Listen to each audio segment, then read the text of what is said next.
All right, I have other gripes. So this is a part two on the luxury refinery that I expect when I go to fine dining places, and I'm dropping at least $100. Now, a couple of things that I've noticed also that some places add gratuity and others don't. I actually like the gratuity added on, so then I know that the server is actually getting compensated well. And what is your gratuity rate on a fine dining place? I'm kind of curious. Do you over tip? Like, do you go over the 20%? So lately, I've been going like 25, 30%, really depending on obviously what I ordered. Like, if I'm going to order something light, I don't like over tip if it wasn't like a big meal or anything, like a lot of things. Also, the service, like we split a meal, we split a starter and a main dish. I'm so glad we did this. This thing was absolutely huge. So portion sizes when it comes to fine dining, it usually leans like if I go to like Europe, it usually leans small, but if it's fine dining in America, it is so varied. Sometimes it'll be small, sometimes it'll be huge. So, there's no like set standard here in America, but yet when I go to London, it's all like small and portionate size and you order multiple dishes. There's a few places I've been to America that's just like, hey, make sure you get more than one dish because they are small. I got some tacos up in Charlottesville one time, and they're just like, oh no, it wasn't Charlottesville. I think it was DC. It was Washington DC, and they were just like, hey, these are small dishes, just to let you know. So I'm glad that they actually say that. So it's helpful when the server actually can tell you is this going to be a big shareable meal or it's going to be like super small portions and you might want to get something else.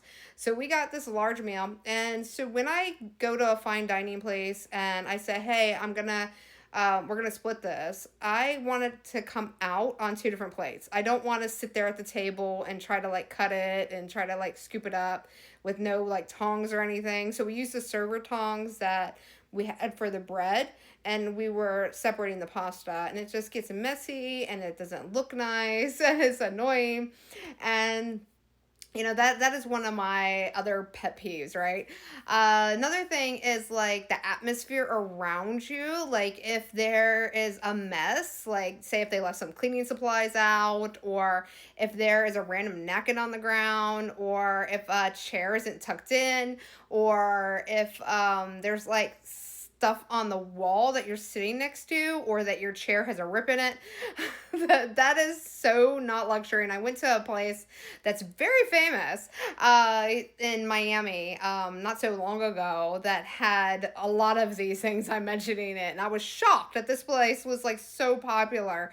And I'm just like, wow, this is like the worst place aesthetically that I've been to. It's beautiful, yes, but it's these little details that matter. And then with that said, it's also like the aesthetic differences. Like if their napkins don't fit their theme, or they have a weird color wall or a ceiling that just throws the whole vibe off. It's like, why did you go with this like more elegant theme and then you have like a bright neon green wall? It just throws everything off. It's just like, oh, we just wanted to pop a color, but you have no pop of color anywhere else. Like your artwork is not popping.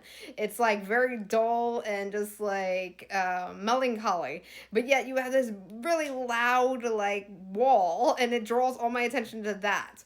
And so you see what I'm saying? It's the inconsistencies. Even the chairs. Like I've been to really nice places, and like everything's like suitable to the environment, but the chairs are just like odd. They're like something you found at a thrift store. Or have you ever been to a fine dining place and they give you like cups that were actually jars, and you're just like, what?